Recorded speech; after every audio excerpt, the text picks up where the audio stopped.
दोस्तों आप सभी का स्वागत है समता अकेडमी चैनल पे।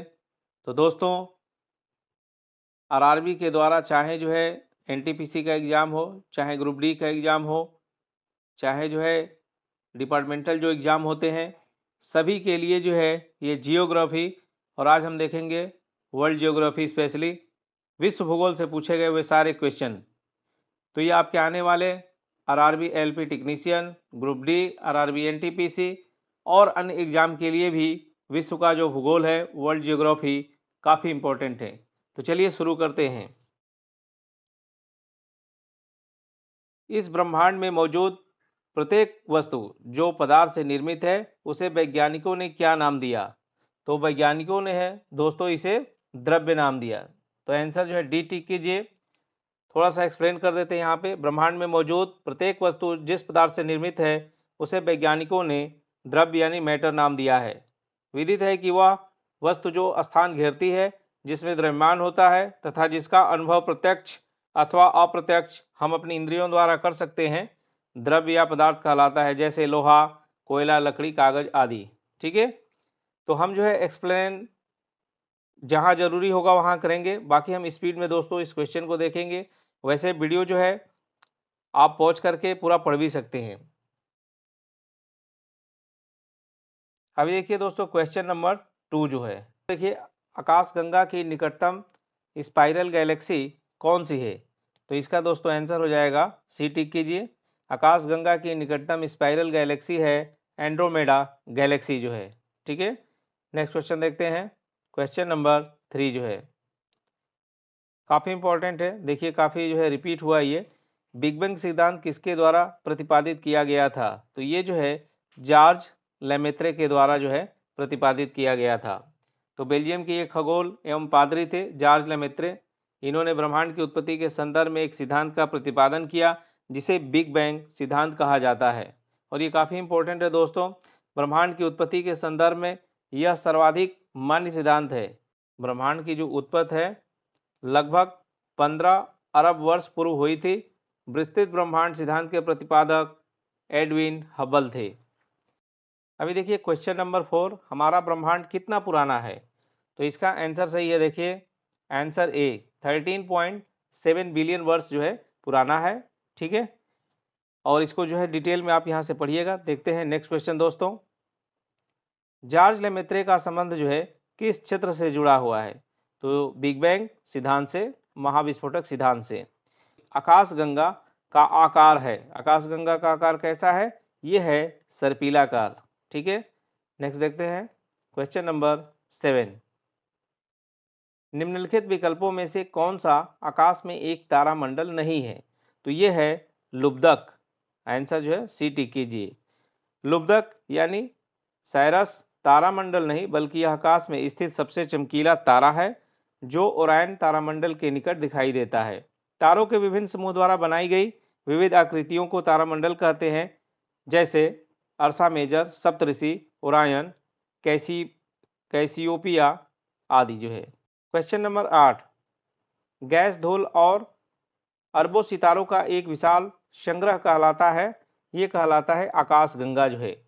अरबों तारे, धूल और गैसों के बादल के एक विशाल संग्रह को आकाशगंगा के रूप में जाना जाता है। आकाशगंगा के निर्माण की शुरुआत हाइड्रोजन गैस से बने विशाल बादल के संचयन से होता है, जिसे निहारिका कहते हैं। हमारी पृथ्वी की आकाशगंगा कौन सी है? मिल्की वे।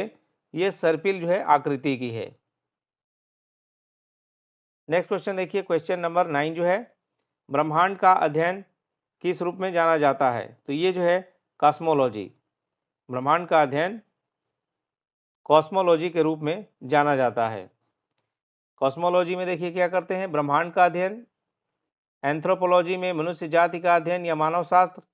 एटिमोलॉजी में जो है study of the history of words, व्युत्पत्ति शास्त्र। और एनाटॉमी में जो है शरीर रचना विज्ञान। नेक्स्ट क्वेश्चन देखिए, क्वेश्चन नंबर 10, हमारी आकाशगंगा मिल्की वे के सबसे नज़दीक कौन है? कौन सी आकाशगंगा है? तो ये है एंड्रोमेडा आकाशगंगा। क्वेश्चन 11 देखिए, उस एक्सोप्लैनेट का नाम बताइए जिसे पृथ्वी का चचेरी बहन माना जाता है और इसे पृथ्वी 2.0 के रूप में जाना जाता है। तो आंसर सही है केपलर 452b। वह कौन सा नक्षत्र है जिसे हंटर भी कहा जाता है? तो आंसर सी सही है ओरियन, इसे जो है हंटर भी कहा जाता है। क्वेश्चन नंबर 13 देखिए दोस्तों, किस तारे की स्थिति का पता ओरियन तारा मंडल की मदद से लगाया जाता है? तो ये है सीरियस।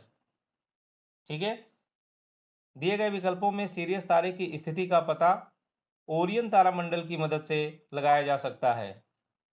क्वेश्चन नंबर 14 देखिए दोस्तों, हैली धूमकेतु अब कब दिखाई देगा? तो ऑप्शन देखिए, ऑप्शन ए सही है 2061 में। हैली धूमकेतु एक लघु अवधि धूमकेतु है जो हर 76 वर्ष बाद पृथ्वी से नग्न आंखों द्वारा दिखाई देता है। पिछली बार यह वर्ष 1986 और फिर से वर्ष 2061 में दिखाई देगा। क्वेश्चन 15, एक प्रसिद्ध तारामंडल है जिसे शाम में देखा जा सकता है। इस तारामंडल को शिकारी यानी हंटर के नाम से भी जाना जाता है। तो ये है दोस्तों ओरियन, आंसर सी होगा। नेक्स्ट देखिए क्वेश्चन नंबर 16, तारों के विभिन्न समूहों द्वारा गठित या निर्मित विभिन्न प्रतिरूप कहलाते हैं तारामंडल। ये RRB NTPC 2021 shift first stage first में आया था। तो ये केवल एनटीपीसी के लिए नहीं बल्कि ग्रुप डी का जो एग्जाम है उसके लिए भी उतना ही महत्वपूर्ण है। चलिए आगे देखते हैं। तारों का ऐसा समूह जिसको उसकी आकृति से पहचाना जाता है क्या कहलाता है दोस्तों? तो ये कहलाता है तारामंडल। और मिल्की वे क्या है? आंसर सी सही है, मिल्की वे आकाशगंगा है। ठीक है, तारामंडल के नामकरण के लिए कौन सी एजेंसी जिम्मेदार है? ठीक है, तारामंडल के नामकरण के लिए कौन सी एजेंसी जिम्मेदार है? तो ये है अंतर्राष्ट्रीय खगोलीय संघ। अंतर्राष्ट्रीय जो है खगोलीय संघ जिम्मेदार है तारामंडल के नामकरण के लिए। नेक्स्ट क्वेश्चन देखिए दोस्तों, क्वेश्चन नंबर 20, कितने तारामंडलों को नाम दिया गया अभी तक? तो 88। नेक्स्ट, तारे मुख्यतः किससे बने होते हैं? तो तारे जो है मुख्यतः हाइड्रोजन और हीलियम से बने होते हैं। ऑप्शन सी टिक कीजिए। क्वेश्चन नंबर 22, आकाशगंगाओं के बुनियादी प्रकार में से एक नहीं है। तो ये जो है रेगुलर्स नहीं है। ब्रह्मांड में अनुमानतः 100 अरब आकाशगंगाएं हैं, गैलेक्सी हैं, तथा प्रत्येक आकाशगंगा में लगभग 100 अरब तारे होते हैं। ठीक है, स्पाइरल्स हो गया, एलिप्टिकल्स और रेगुलर्स आकाशगंगाओं के बुनियादी प्रकार हैं, जबकि रेगुलर्स आकाशगंगाओं के बुनियादी प्रकार में से एक नहीं है। नेक्स्ट देखते हैं। देखिए, ग्रेट बियर नाम है एक गैलेक्सी तारामंडल का। ठीक है, नेक्स्ट आगे देखते हैं अभी question number 24,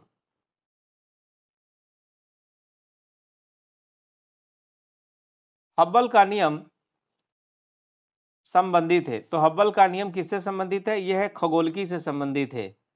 option C tick कीजिए, आगे बढ़िए। इस ब्रह्मांड में दूसरा प्रचुर मात्रा में सर्वाधिक तत्व कौन सा है? तो आंसर बी हीलियम। ब्रह्मांड में हाइड्रोजन और हीलियम दो सर्वाधिक मात्रा में पाए जाने वाले तत्व हैं। इस संदर्भ में 3/4 हिस्सा हाइड्रोजन है तथा शेष बचा हुआ शेष तत्व हीलियम है। अतः हीलियम ब्रह्मांड में दूसरा प्रचुर मात्रा में पाए जाने वाला तत्व है। नेक्स्ट, रात में आकाश में सबसे चमकीले तारे या तारा कौन सा है? तो वो है सीरियस ए जो है। निम्नलिखित में से किसे एक टूटा हुआ तारा कहना उपयुक्त नहीं है? अंश व अवशेष को, अंश व अवशेष को टूटा हुआ तारा कहना सही नहीं है। अंतरिक्ष में घूमते धूल और गैस के पिंड जब पृथ्वी के समीप से गुजरते हैं तो पृथ्वी के गुरुत्वाकर्षण बल के कारण तेजी से पृथ्वी की ओर आ जाते हैं और पृथ्वी के वायुमंडल में आकार घर्षण से चमकने लगते हैं। जब घर्षण होता है तो चमकने लगते हैं। जो पृथ्वी पर पहुंचने से पूर्व ही जल कर राख हो जाते हैं उन्हें उल्का पिंड कहते हैं। आप लोगों ने भी देखा होगा।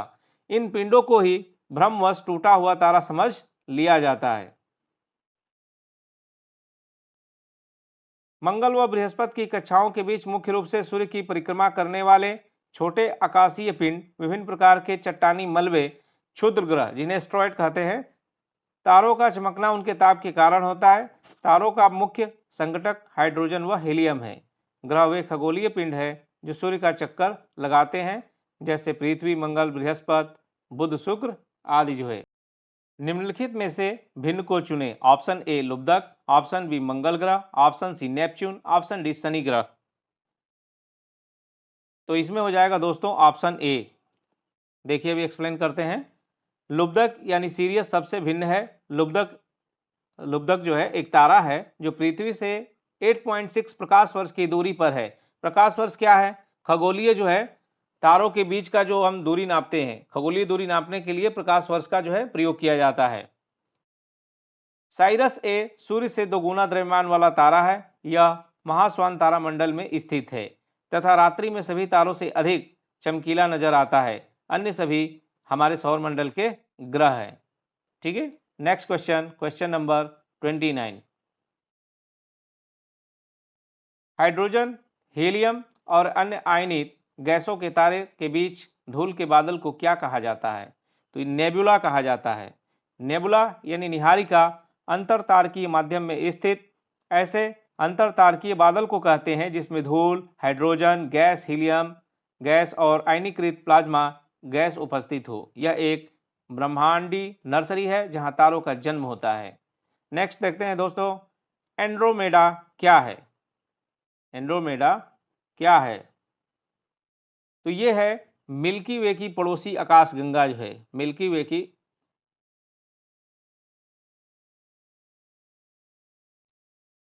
एंड्रोमेडा क्या है? तो ऑप्शन ए टिक कीजिए, मिल्की वे की पड़ोसी आकाश गंगा है। एंड्रोमेडा हमारी आकाश गंगा मिल्की वे की पड़ोसी आकाश गंगा है।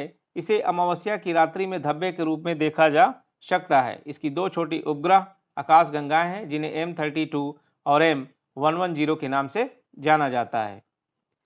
क्वेश्चन नंबर 31 देखिए, निम्नलिखित में से कौन सी आकाश गंगा मिल्की वे के सबसे करीब है?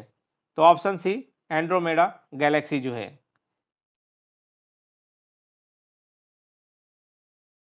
जनवरी 1610 में गैलीलियो गैलीली द्वारा की गई खोज में गैलीलियन के चंद्रमाओं की संख्या कितनी है? ऑप्शन सी 4 जो है। कितनी है दोस्तों? तो ये जो है 4। 33 देखिए, किस तरीके या भुजाओं के प्रयोग के साथ वैज्ञानिक मिल्की वे आकाश गंगा को दर्शाते हैं? तो आकाश गंगा को जो है ज़्यादातर आप देखेंगे तो सर्पिलाकार घुमावदार ही दर्शाते हैं। तो दोस्तों ऑप्शन जो है आपका बी हो जाएगा, घुमावदार या सर्पिलाकार दोनों सही है। चलिए अब आगे देखते हैं क्वेश्चन नंबर 34। उत्तरी आकाशीय हेमिस्फेयर के कौन से नक्षत्र को ग्रेट बियर कहा जाता है? तो उर्सा मेजर को जो है ग्रेट बियर कहा जाता है। ठीक है, नेक्स्ट क्वेश्चन नंबर 35। दोस्तों थोड़ा स्पीड में चलते हैं ताकि जो है ज़्यादा से ज़्यादा क्वेश्चन को हम कवर कर सकें। निम्नलिखित में से कौन सा एक खगोलीय पिंड नहीं है? तो जो समुद्र है ये खगोलीय पिंड जो है नहीं है। सूर्य, चंद्रमा, तारे तथा ग्रह जो आकाश में विद्यमान है खगोलीय पिंड के रूप में जाने जाते हैं। वहीं दूसरी तरफ समुद्र पृथ्वी पर उपस्थित जल का एक विशाल स्रोत है, इसलिए यह खगोलीय पिंड नहीं है। कौन सा खगोलीय पिंड रात्रि के समय आकाश में चमकता है? ठीक है, तो ऑप्शन डी तारा। जितने भी तारा हैं वो क्या होते हैं? अपने प्रकाश से प्रकाशित होते हैं, तो रात्रि को भी वो दिखाई देंगे। ठीक है, रात्रि के समय स्वयं के प्रकाश से चमकने वाला खगोलीय पिंड तारा है, जबकि अन्य खगोलीय पिंड जैसे ग्रह और चंद्रमा सूर्य से प्राप्त करते हैं ये प्रकाश, यानी सूर्य के प्रकाश से ही चमकते हैं। उनके पास स्वयं का कोई प्रकाश विद्यमान नहीं है। नेक्स्ट क्वेश्चन है क्वेश्चन नंबर 37। शब्द कॉमेट प्राचीन डैश शब्द से आया है जिसका अर्थ लंबी पूंछ वाला तारा है। तो शब्द कॉमेट जो है प्राचीन यूनानी जो है शब्द से आया है। ऑप्शन बी टिक कीजिए। दोस्तों इसके बाद अगला चैप्टर सौर मंडल और इससे पूछे गए वो सारे क्वेश्चन देखेंगे। उस निश्चित मार्ग को क्या कहा जाता है जिस पर कोई ग्रह सूर्य के चारों ओर घूमता है? तो आपको ही पता है क्या होता है, ये होता है कक्षा। अपनी कक्षा में ही जो है वो घूमते हैं। 39। सूर्य और इसके चारों ओर चक्कर लगाने वाले खगोलीय पिंडों को क्या कहते हैं? सूर्य और इसके चारों ओर चक्कर लगाने वाले खगोलीय पिंडों को क्या कहा जाता है? ये हो जाएगा सौर मंडल। सूर्य और उसका परिक्रमण करने वाले ग्रहों, उपग्रहों, उल्काएं, क्षुद्र ग्रहों, पुच्छल तारों तथा अन्य धूली मेघ को संयुक्त रूप से सौर मंडल कहा जाता है। ठीक है, चलिए अब आगे देखते हैं। 24 अगस्त देखिए 2006 को प्राग सम्मेलन के समापन के दिन यह निर्णय लिया गया कि प्लूटो अब सौर मंडल का ग्रह नहीं है, इसलिए सौर मंडल में अब केवल 8 जो है ग्रह है। ठीक है, नेक्स्ट क्वेश्चन देखते हैं। क्वेश्चन नंबर 40, निम्नलिखित में से कौन सी वस्तु सूर्य के चारों ओर परिक्रमा करती है? तो सूर्य के चारों ओर परिक्रमा ग्रह करते हैं। ऑप्शन जो है ए टिक कीजिए। क्वेश्चन नंबर 41 देखते हैं दोस्तों, निम्नलिखित कथनों में से कौन सा सही नहीं है? ऑप्शन ए, सौर मंडल 2.3 बिलियन वर्ष पुराना है। ऑप्शन बी, बुध ग्रह सूर्य के सबसे निकट है। ऑप्शन सी, सौर मंडल में बृहस्पति ग्रह के सर्वाधिक उपग्रह है। और ऑप्शन डी, शुक्र ग्रह का कोई प्राकृतिक उपग्रह नहीं है। ये आरआरबी एनटीपीसी 15 मार्च 2021 को जो शिफ्ट 2 था उसमें स्टेज फर्स्ट में जो है पूछा गया है। तो देखते हैं। अभी देखिए इस क्वेश्चन में दिक्कत यह है कि कुछ चीजें जो है चेंज हो गई। जैसे सौर मंडल से संबंधित कुछ प्रमुख तत्व देखते हैं। सौर मंडल लगभग 4.6 अरब वर्ष पुराना है। इस हिसाब से जो पहला स्टेटमेंट गलत हो गया। सौर मंडल में बुध ग्रह सूर्य के सबसे निकट का ग्रह है, ये क्या है? बिल्कुल सही है। ऑप्शन सी देखिए, सौर मंडल में बृहस्पति ग्रह के सर्वाधिक उपग्रह है। दोस्तों पहले था, लेकिन अभी क्या है? सौर मंडल में शनि ग्रह के सर्वाधिक उपग्रह है। तो हमारा ऑप्शन सी भी गलत हो गया।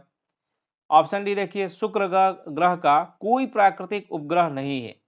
शुक्र ग्रह का जो है कोई प्राकृतिक उपग्रह नहीं है। यहाँ देखिए 2019 में शनि के कुछ नए उपग्रहों की खोज हुई, जिससे शनि के उपग्रहों की संख्या 82 हो गई, जबकि बृहस्पति के उपग्रहों की संख्या 79 है। तो सबसे ज्यादा उपग्रह शनि के हो गए। पृथ्वी सौरमंडल का एकमात्र ऐसा ग्रह है जिस पर जीवन है। इसका एकमात्र प्राकृतिक उपग्रह चंद्रमा है। सौरमंडल में मंगल ग्रह को लाल ग्रह के नाम से भी जाना जाता है। निहारिका सौरमंडल का भाग नहीं है। ठीक है, तो दोस्तों अब इसमें ऑप्शन जो है, चूंकि पहला गलत है, दूसरा सही है, तीसरा भी गलत हो गया, तो अब आप कैसे डिसाइड करेंगे कि कौन सा सही नहीं है? अब सही तो दो है, तो ऑप्शन जो है अब इसमें थोड़ा सा गलत है, दो चीजें गलत हो रही हैं। तो पूरा जो एक्सप्लेनेशन है वो तो आपको समझ में आ गया। एक बार देख लीजिए आप पूरा सौरमंडल से संबंधित, इसको जो है रीड कीजिएगा। निहारिका देखिए सौरमंडल का भाग नहीं है। सौरमंडल लगभग 4.6 अरब वर्ष पुराना है। ठीक है, और शनि के जो है सबसे ज्यादा उपग्रह है 82 और बृहस्पति के 79। चलिए नेक्स्ट क्वेश्चन देखते हैं दोस्तों। क्वेश्चन नंबर 42, निम्नलिखित में से कौन हमारे सौरमंडल का हिस्सा नहीं है? तो जो ध्रुव तारा है, ध्रुव तारा सौरमंडल का हिस्सा नहीं है। नेक्स्ट क्वेश्चन देखते हैं। क्वेश्चन नंबर 43, ग्रहों के ग्रह पथों का सामान्य आकार क्या होता है? तो ये दोस्तों अंडाकार होता है, सर्पिलाकार होता है। ठीक है, सॉरी, ग्रहों के ग्रह पथों का सामान्य आकार क्या होता है? अंडाकार। ऑप्शन सी टिक कीजिए। क्वेश्चन 44 देखिए, सौरमंडल का हीलियोसेंट्रिक मॉडल सर्वप्रथम किसके द्वारा प्रस्तुत किया गया? तो ये जो है निकोलस कॉपरनिकस, इनके द्वारा प्रस्तुत किया गया। सौरमंडल का सूर्य केंद्रीय सिद्धांत हेलियोसेंट्रिक मॉडल सर्वप्रथम निकोलस कॉपरनिकस द्वारा प्रस्तुत किया गया था। निकोलस कॉपरनिकस को आधुनिक खगोल विज्ञान का संस्थापक माना जाता है। उन्होंने ही सबसे पहले कहा था कि सूर्य ब्रह्मांड के केंद्र में है और पृथ्वी सहित सभी ग्रह सूर्य का चक्कर लगाते हैं। अब नेक्स्ट देखते हैं दोस्तों, क्वेश्चन नंबर 45, हमारा सौरमंडल किस गैलेक्सी का एक हिस्सा है?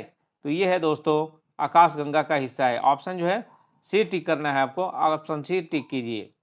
ठीक है, क्वेश्चन 45 देखिए दोस्तों, हमारा सौरमंडल किस गैलेक्सी का एक हिस्सा है? तो ऑप्शन जो है सी टिक कीजिए। क्वेश्चन नंबर 46 देखिए, सूर्य यानी जितने भी सन से रिलेटेड क्वेश्चन होंगे इंपॉर्टेंट, वो देखिए जो पूछे गए हैं। सूर्य या अन्य तारों की ऊर्जा का स्रोत क्या है? तो ऑप्शन बी सही है, नाभिकीय संलयन जो है, नाभिकीय संलयन। सूर्य तथा अन्य तारों से मुक्त होने वाली ऊष्मा तथा प्रकाश का स्रोत नाभिकीय संलयन है। इन खगोलीय पिंडों में लगभग 1 से 1.5 करोड़ डिग्री सेल्सियस तापमान पर हाइड्रोजन के परमाणु आपस में संलयित होकर हीलियम का निर्माण करते हैं। देखिए, दो हाइड्रोजन जब यहाँ मिलते हैं 1s2 प्लस 1s2 क्या हो गया 2He4 हीलियम बना, और जब बनेगा तो क्या होगा, ऊर्जा भी यहाँ पे रिलीज होगा। नेक्स्ट देखते हैं क्वेश्चन नंबर 47। सूर्य के वाह्यतम क्षेत्र को किस नाम से जाना जाता है? तो दोस्तों ये काफी बार पूछा गया है, कोरोना नाम से जाना जाता है। सूर्य ग्रहण के समय सूर्य के दिखाई देने वाले भाग को सूर्य यानी किरीट कोरोना कहते हैं। यह सूर्य का वाह्यतम भाग है। सूर्य किरीट एक्स किरणें उत्सर्जित करता है, इसीलिए जो मना किया जाता है कि खुली आंखों से आपको नहीं देखना है। ठीक है, नेक्स्ट क्वेश्चन 48 देखिए, सूर्य के प्रकाश को पृथ्वी तक पहुंचने में कितना समय लगता है? तो ये 8 मिनट जो है 20 सेकेंड लगता है। कितना लगता है दोस्तों? 8 मिनट 20 सेकेंड। क्वेश्चन नंबर 49 देखिए, सूर्य की चमकती सतह कहलाती है? तो ये फोटोस्फीयर कहलाती है। ऑप्शन बी टिक कीजिए। नेक्स्ट क्वेश्चन, क्वेश्चन नंबर 50, सूर्य का प्रमुख तत्व है? सूर्य का प्रमुख तत्व है, सूर्य का प्रमुख तत्व क्या है? ऑप्शन सी देखिए, हाइड्रोजन। सूर्य का प्रमुख तत्व हाइड्रोजन है। सूर्य एक गैसीय गोला है जिसमें हाइड्रोजन 71%, देखिए हीलियम 26.5% एवं अन्य तत्व 2.5% उपस्थित होते हैं। सूर्य का केंद्रीय भाग क्रोड यानी कोर कहलाता है, जिसका ताप 1.5 इंटू 10 टू द पावर 70 सी, ठीक है, 70 डिग्री सेल्सियस होता है तथा सूर्य के बाहरी सतह का तापमान 6000 डिग्री सेंटीग्रेड रहता है। क्वेश्चन नेक्स्ट देखिए 51। सूर्य के वायुमंडल में सबसे प्रचुर मात्रा में पाए जाने वाला तत्व है, यह है हाइड्रोजन। सूर्य पृथ्वी की सतह पर डैश मिनट के कोण पर सामने आता है, तो 32 डिग्री के कोण पर। काफी इंपॉर्टेंट है देखिए, और साइंस से जो है काफी अच्छे सवाल पूछे जाते हैं, जियोग्राफी से भी, तो आपको सब कुछ पढ़ना पड़ेगा यदि जॉब लेना है। पृथ्वी द्वारा अवरुद्ध सूर्य की शक्ति लगभग है, कितनी है? ऑप्शन सी टिक कीजिए, 1.8 into 10 to the power 11 megawatt. Next question, question number 54। सूर्य के फोटोस्फीयर से उत्पन्न होने वाली ऊर्जा के संक्षिप्त विस्फोटों को क्या कहते हैं? इसको बोलते हैं सौर प्रज्वाल। Question number 55। सूर्य और धरती के बीच की अनुमानित दूरी कितनी है? तो ये है 14.96 into 10 to the power 7 kilometre. पूर्ण सूर्य ग्रहण तब होता है जब, पूर्ण सूर्य ग्रहण तब होता है जब, ऑप्शन सी देखिए, सूर्य चंद्रमा और पृथ्वी जब एक सिध में आ जाते हैं तो पूर्ण सूर्य ग्रहण होगा। ठीक है, पूर्ण सूर्य ग्रहण तब होता है जब सूर्य चंद्रमा और पृथ्वी एक सिध रेखा में हो। क्या होगा? मान लीजिए सन है, ठीक है, और इसके बीच में जो है आपका जो है मून आ गया, ये सन हो गया, ये मून आ गया और ये अर्थ हो गया। जब ऐसा कंडीशन हो जाएगा तो पृथ्वी तक जो है जो लाइट है, पृथ्वी तक लाइट क्या होगी? सूर्य की नहीं पहुंच पाएगी। ठीक है, इस स्थिति को सूर्य ग्रहण कहते हैं। जब सूर्य का कुछ भाग ढक जाता है तो उसे आंशिक सूर्य ग्रहण, और जब पूरा सूर्य ही कुछ क्षणों के लिए ढक जाता है तो उसे पूर्ण सूर्य ग्रहण कहते हैं। सूर्य ग्रहण हमेशा अमावस्या को ही होता है। चलिए नेक्स्ट देखते हैं 57। अमावस्या के अवसर पर जब धरती से देखने पर सूर्य और चांद एक ही संयोजन में दिखें तो इस व्यवस्था को सूर्य ग्रहण कहते हैं। इसके बाद देखिए चैप्टर रिलेटेड है बुध यानी मरकरी से, और मरकरी यानी बुध से पूछे गए सारे सवालों को देखेंगे हम। हमारे सौर मंडल का सबसे छोटा ग्रह कौन सा है? तो है बुध ग्रह। ठीक है, सूर्य के सबसे नजदीक भी है। चलिए अब आगे देखते हैं, सौर मंडल का कौन सा ग्रह सूर्य के सबसे नजदीक है? सेम क्वेश्चन रिपीटेड, यह है बुध। इसके बाद देखिए वीनस यानी शुक्र, इनमें से कौन सा ग्रह दक्षिणावर्त दिशा में घूमता है? तो जो है शुक्र, शुक्र जो है दक्षिणावर्त दिशा में घूमता है। शुक्र पृथ्वी का निकटतम ग्रह है इसे सांझ का तारा या भोर का तारा भी कहा जाता है। इसके पास कोई उपग्रह नहीं है तथा यह अन्य ग्रहों के विपरीत सूर्य का दक्षिणावर्त यानी क्लॉकवाइज रोटेशन करता है। ऐसे जो है रोटेशन करता है क्लॉकवाइज। क्वेश्चन नंबर 61, किस ग्रह को पृथ्वी के जुड़वा यानी अर्थ ट्विन के रूप में जाना जाता है? तो शुक्र ग्रह को। किस ग्रह को पृथ्वी के जुड़वा यानी अर्थ ट्विन के रूप में जाना जाता है? तो शुक्र ग्रह को जो है अर्थ ट्विन यानी पृथ्वी के जुड़वा के रूप में जाना जाता है। नेक्स्ट देखते हैं क्वेश्चन नंबर 62, रात्रि के समय आकाश में मौजूद सबसे चमकीला ग्रह कौन सा है? तो शुक्र। नेक्स्ट देखिए क्वेश्चन नंबर 63, देखिए सभी ग्रह वामावर्त परिक्रमा करते हैं सिवाय शुक्र के, क्योंकि शुक्र जो है क्लॉकवाइज यानी दक्षिणावर्त जो है परिक्रमा करता है। क्वेश्चन नंबर 64 देखते हैं दोस्तों, निम्नलिखित में से किस ग्रह का आकार पृथ्वी के आकार के निकट है? तो वीनस का यानी शुक्र का। पृथ्वी के आकार के समान ही है, इसे पृथ्वी का भगिनी ग्रह भी कहते हैं क्योंकि यह घनत्व आकार एवं व्यास में पृथ्वी के समान है। इसके पास कोई उपग्रह नहीं है, इसे सांझ का तारा या भोर का तारा भी कहा जाता है। तो आकाश में देखेंगे शुक्र जो है जो सबसे चमकीला तारा दिखाई देता है। चलिए ऑप्शन सी टिक कर लीजिए, ऑप्शन जो है सी। अभी नेक्स्ट क्वेश्चन देखते हैं दोस्तों, क्वेश्चन नंबर 65, किस ग्रह को प्रातः या संध्या का तारा कहा जाता है? तो शुक्र ग्रह को। निम्नलिखित ग्रहों में से किस ग्रह का कोई भी चंद्रमा उपग्रह नहीं है? तो शुक्र का। क्वेश्चन देखते हैं 67, किस ग्रह का नाम किसी रोमन देवी के नाम पर रखा गया है? तो ऑप्शन बी शुक्र। शुक्र ग्रह सूर्य से दूसरा सबसे नजदीकी का ग्रह है। इस ग्रह का नाम प्रेम और सौंदर्य की रोमन देवी के नाम पर शुक्र यानी वीनस रखा गया। चंद्रमा के बाद यह रात्रि में सबसे चमकीला पिंड है। यह सौर मंडल का सबसे गर्म ग्रह है क्योंकि इसके वायुमंडल में कार्बन डाइऑक्साइड की मात्रा 90 से 95% के लगभग सबसे अधिक है। इसे पृथ्वी की बहन भी कहा जाता है, ट्विन सिस्टर। नेक्स्ट, सबसे उष्म ग्रह कौन सा है? तो ये जो है शुक्र।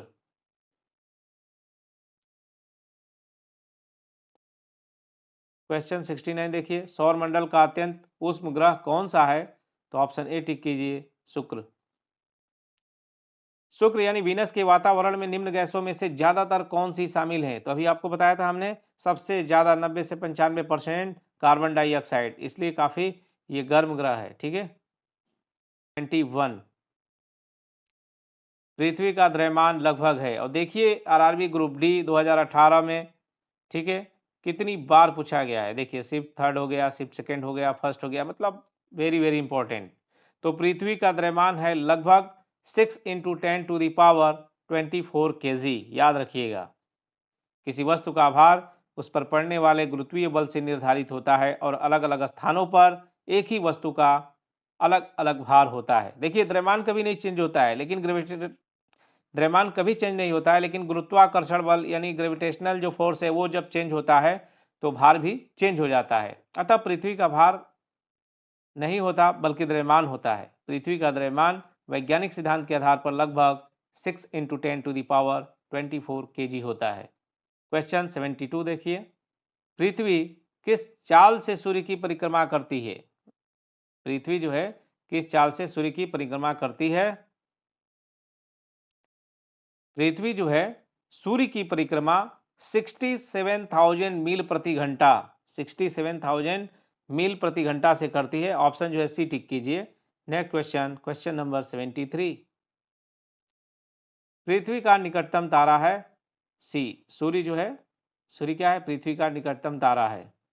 सूर्य पृथ्वी का निकटतम तारा है। यह पृथ्वी से लगभग 15 करोड़ किलोमीटर की दूरी पर स्थित है। यह सौर मंडल के केंद्र में स्थित है तथा अपने खिंचाव बल से सौर मंडल को बांधे रखता है। सूर्य सौर मंडल के लिए प्रकाश एवं उष्मा का एकमात्र स्रोत है। पृथ्वी का आकार कैसा है? ऑप्शन डी देखिए, चपटा गोल। ठीक है, बिल्कुल गोल नहीं है। जैसे ये अपना अर्थ है, ये जो है थोड़ा ऊपर और थोड़ा नीचे क्या है? चपटा है। ठीक है, चलिए आगे देखते हैं। धरती के प्राकृतिक उपग्रह कितने हैं? तो धरती का जो प्राकृतिक उपग्रह है वो है एक। धरती का एक प्राकृतिक उपग्रह है जिसे हम चंद्रमा कहते हैं। ठीक है। पृथ्वी आकार में पांचवा सबसे बड़ा ग्रह है। यह अपने अक्ष पर झुकी हुई है तथा सौरमंडल का एकमात्र ग्रह है जिस पर जीवन संभव है। ठीक है। पृथ्वी का प्राकृतिक उपग्रह कौन सा है? ऑप्शन डी, चंद्रमा। पृथ्वी पर मौजूद सभी ऊर्जाओं का मुख्य स्रोत इनमें से कौन सा है? तो सूर्य। देखिए ये question RRB NTPC, group D और आरआरबी जेई, ठीक है, सबके लिए काफ़ी इंपॉर्टेंट है और पूछा भी गया। देखिए आरआरबी जेई में भी पूछा गया है, जो जूनियर इंजीनियर भर्ती होते हैं रेलवे में, तो शिफ्ट फर्स्ट में आया था 2019 में जो है। क्वेश्चन नंबर 78 देखिए, पृथ्वी के वायुमंडल में ऑक्सीजन का प्रतिशत करीब है। तो ऑक्सीजन का प्रतिशत दोस्तों ये है 21%। पृथ्वी के चारों ओर एक पूरा चक्कर लगाने में चंद्रमा द्वारा किया गया कार्य निम्नलिखित में से किसके बराबर होता है? तो ये बी शून्य हो जाएगा। ऑप्शन जो है बी शून्य। वृत्ताकार पथ पर एक पूरा चक्कर लगाने के बाद किसी पिंड के द्वारा किया गया कुल कार्य शून्य होता है। अतः पृथ्वी के चारों ओर एक पूरा चक्कर लगाने में चंद्रमा द्वारा किया गया कार्य शून्य के बराबर होगा। चंद्रमा का परिक्रमण पथ पृथ्वी के समान दीर्घवृत्ताकार पथ पर होता है। ठीक है। यदि आप वृत्ताकार, मान लीजिए ये पॉइंट है और ऐसे आप घूम रहे हैं तो क्या हो गया, यहाँ पर वापस आ गए, तो ये फार्मूला होता है W=FD cos थीटा भी होता है, इसको भी याद रखिएगा। तो विस्थापन चूंकि क्या हुआ, घूम के आप वापस वहीं पे आ गए, तो ये हो जाएगा शून्य। जो है किया गया कार्य क्या हो जाएगा, शून्य। यदि देखिए यहाँ पे cos 90 हो जाता है तो क्या होता है, cos 90 का वैल्यू 0, सब कुछ 0 हो जाएगा। ये सवाल भी आते हैं इस फार्मूले पे। नेक्स्ट क्वेश्चन नंबर 80, पृथ्वी किस प्रकार का खगोलीय पिंड है? तो पृथ्वी जो है ग्रह है। सौरमंडल में 8 ग्रह हैं। सूर्य से दूरी के अनुसार सबसे नजदीक सूर्य के कौन सा है? सबसे नजदीक बुध, फिर शुक्र, पृथ्वी, मंगल, बृहस्पति, शनि, अरुण और वरुण। सूर्य से दूरी के हिसाब से पृथ्वी तीसरा ग्रह है। अंतरिक्ष से देखने पर पृथ्वी नीले रंग की दिखाई पड़ती है, इसलिए इसे नीला ग्रह भी कहा जाता है। नेपच्यून के अलावा कौन सा ग्रह ब्लू प्लैनेट के रूप में भी जाना जाता है? तो यह है पृथ्वी। ऑप्शन बी टिक कीजिए। अब आगे बढ़ते हैं क्वेश्चन नंबर 82, जीपीएस उपग्रह कितनी बार पृथ्वी की परिक्रमा करता है? तो बी, प्रत्येक 12 घंटे में जो है एक बार। ठीक है। पृथ्वी का जल चक्र किसके द्वारा संचालित होता है? तो ये जो है सूर्य के द्वारा संचालित होता है पृथ्वी का जल चक्र। दोस्तों अभी देखेंगे मंगल यानी मार्स के बारे में और इससे पूछे गए सारे क्वेश्चन इस चैप्टर से। निम्न में से डैश को लाल ग्रह भी कहते हैं? ऑप्शन ए बुध, ऑप्शन बी शुक्र, ऑप्शन सी पृथ्वी और ऑप्शन डी मंगल। तो मंगल को जो है लाल ग्रह कहा जाता है। ठीक है। मंगल ग्रह सूर्य से दूरी के क्रम में पृथ्वी के बाद चौथा ग्रह है। यह सूर्य की परिक्रमा 687 दिनों में पूरी करता है। आयरन ऑक्साइड के कारण यह लाल दिखाई पड़ता है, इसलिए इसे लाल ग्रह भी कहते हैं। इस ग्रह पर वायुमंडल अत्यंत विरल है। इसकी घूर्णन गति पृथ्वी की घूर्णन गति के समान है। फोबोस और डिमोस मंगल ग्रह के दो उपग्रह हैं। डिमोस सौरमंडल का सबसे छोटा उपग्रह। इस ग्रह का सबसे ऊंचा पर्वत निक्स ओलंपिया है, जो माउंट एवरेस्ट से 3 गुना ऊंचा है। ठीक है। अब देखते हैं नेक्स्ट क्वेश्चन, मंगल ग्रह के कितने चंद्रमा उपग्रह है? मंगल ग्रह के कितने चंद्रमा उपग्रह हैं? तो ये है 2। मंगल ग्रह में कितने प्राकृतिक उपग्रह हैं? तो ये हैं 2। मंगल ग्रह को डैश के रूप में जाना जाता है? तो मंगल ग्रह को जो है लाल ग्रह के रूप में भी जाना जाता है। अभी देखिए क्वेश्चन 88, कुछ ग्रहों के उपनाम हैं और उनमें से एक लाल ग्रह है, यह कौन सा है? अभी हमने बताया मंगल ग्रह।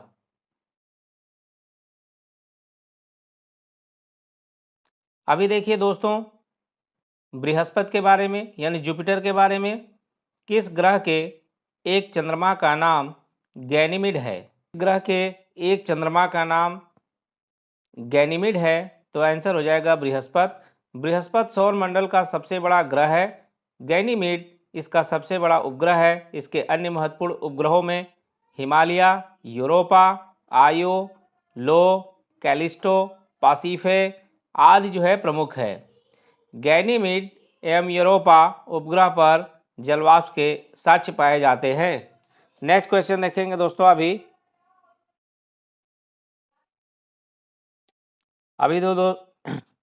अभी दोस्तों देखिए क्वेश्चन नंबर 90। निम्नलिखित में बृहस्पति का चंद्रमा कौन सा नहीं है? ठीक है, तो अभी हमने आपको बताया था, इसमें से आंसर जो है बी हो जाएगा, टाइटन। जो टाइटन है वो बृहस्पति का जो है उपग्रह नहीं है। बाकी आयो, यूरोपा, गैनीमेड अभी आपने देखा था। पृथ्वी के आकार की तुलना में निम्नलिखित में से सबसे बड़ा ग्रह कौन सा है? तो ये है बृहस्पति ग्रह। ठीक है,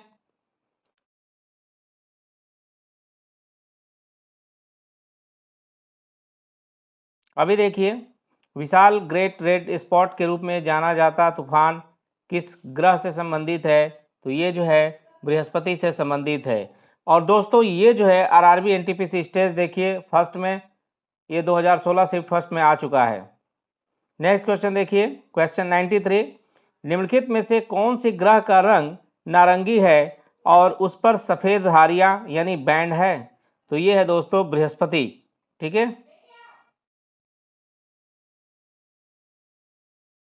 अरुण, वरुण, यम यानी यूरेनस, नेपच्यून, प्लूटो।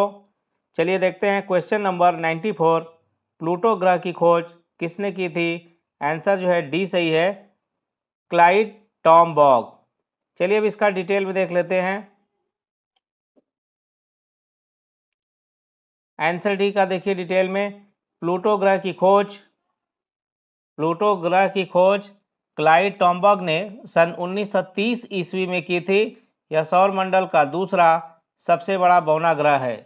प्लूटो को 24 अगस्त 2006 को ही ग्रहों की श्रेणी से बाहर किया गया था। वर्तमान में सौरमंडल में कुल ग्रहों की संख्या 8 है। क्वेश्चन 95 देखिए, निम्नलिखित में से किस ग्रह को ग्रह के रूप में नहीं माना जाता है? तो यम को, यानी प्लूटो को जो है ग्रह के रूप में नहीं माना जाता है। Question number 96। खगोल शास्त्री ने प्लूटो ग्रह का पता लगाया था। क्लाइड टॉमबॉग ने। प्लूटो ग्रह की खोज किस वर्ष में की गई थी? तो 1930 ईस्वी में की गई थी।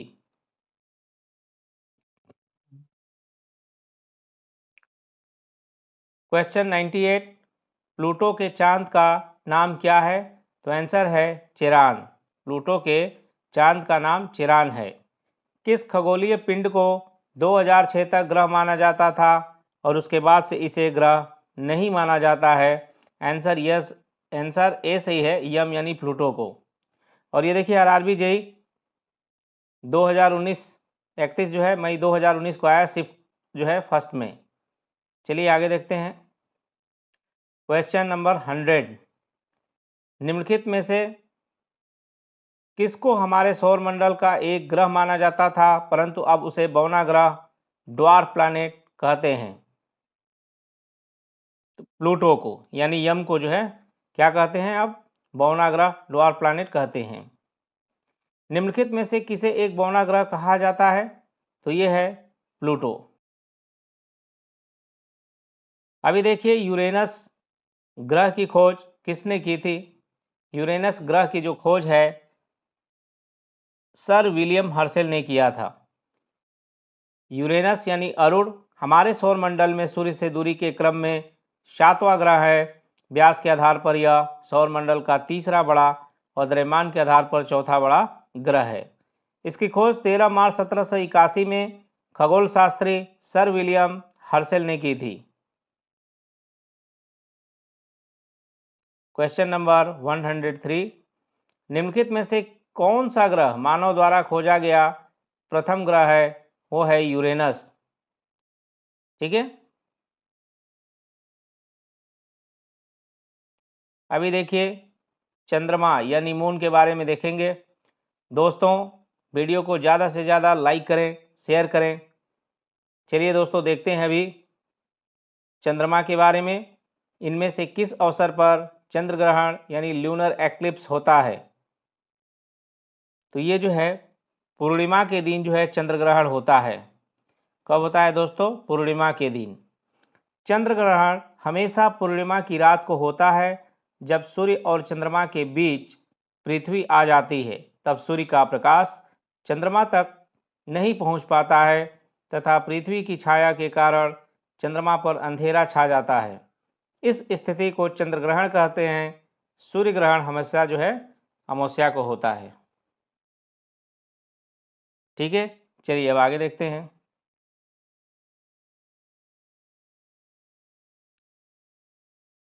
चंद्र ग्रहण केवल पूर्णिमा दिवस में होता है। ठीक है, चंद्र ग्रहण केवल पूर्णिमा दिवस में। ठीक है, अब आगे देखिए, चंद्रमा को अपनी धुरी पर एक चक्कर पूरा करने में कितने दिन लगते हैं? 27.3 पृथ्वी दिवस। पृथ्वी से चंद्रमा की दूरी 3,84,365 किलोमीटर है। चंद्रमा पर गुरुत्वाकर्षण पृथ्वी से 1/6 है। यह पृथ्वी की परिक्रमा 27.3 दिन में पूरा करता है और अपने अक्ष के चारों ओर एक पूरा चक्कर भी 27.3 दिन में लगाता है। एक पूर्णिमा से दूसरी पूर्णिमा के बीच की समयावधि कितनी होती है? तो ये होती है दोस्तों 29 दिन से थोड़ी अधिक। 29 दिन से थोड़ी अधिक।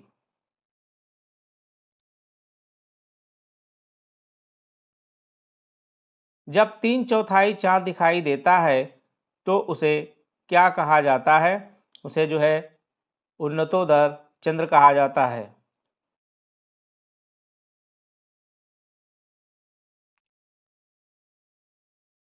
पूर्णिमा तिथि को पहला दिन मानते हुए किस दिन चंद्रमा अदृश्य हो जाता है? तो 15वें दिन। 15वें दिन क्या होता है? चंद्रमा जो है अदृश्य हो जाता है। पूर्णिमा तिथि को पहला दिन मानते हुए 15वें दिन चंद्रमा अदृश्य हो जाता है। दोस्तों वीडियो को जो है ज़्यादा से ज़्यादा लाइक करें और जो अपने सुझाव हैं वो कमेंट में ज़रूर लिखें।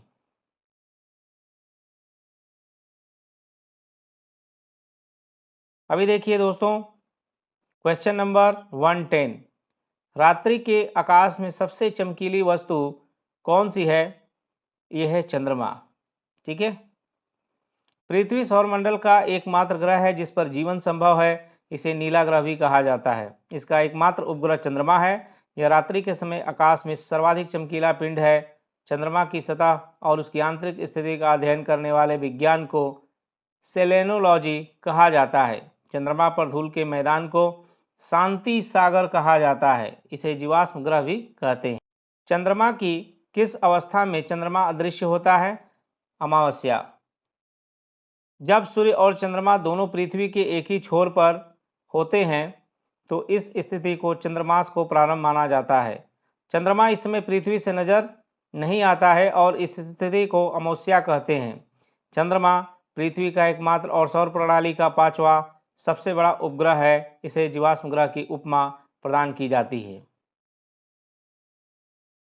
एक महीने में कितनी बार आधा चांद दिखाई देता है? 2 बार। ठीक है, 2 बार। नेक्स्ट देखिए, चंद्रमा पर मौजूद वह प्रकाश क्या है जिसकी वजह से यह हमें पृथ्वी से दिखाई देता है? सूर्य का प्रकाश चांद पर यानी चंद्रमा पर पड़ता है और चांद का प्रकाशित हिस्सा हमें दिखाई देता है।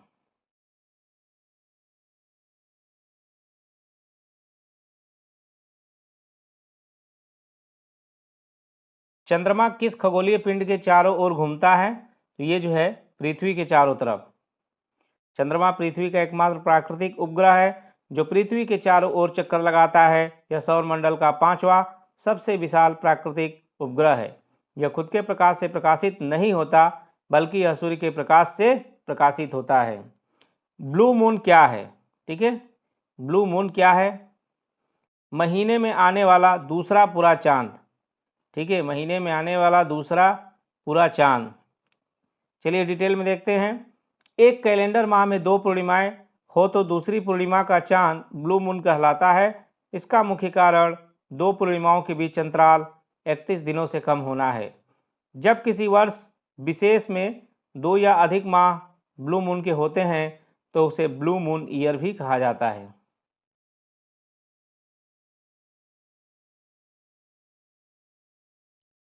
दोस्तों अभी देखेंगे हम क्षुद्र ग्रह यानी एस्ट्रॉयड के बारे में और उनसे पूछे गए क्वेश्चन।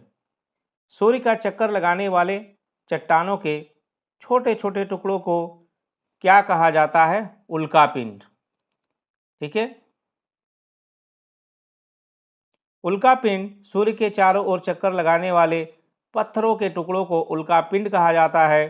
कभी कभी ये उल्कापिंड पृथ्वी के इतने पास आ जाते हैं कि इनकी प्रवृत्ति पृथ्वी पर गिरने की हो जाती है। इस प्रक्रिया के दौरान वायु के घर्षण के कारण ये जल उठते हैं, फलस्वरूप चमकदार प्रकाश उत्पन्न होता है। कभी कभी कोई उल्का पूरी तरह से जले बिना ही पृथ्वी पर गिर जाता है, जिससे पृथ्वी पर गड्ढे बन जाते हैं।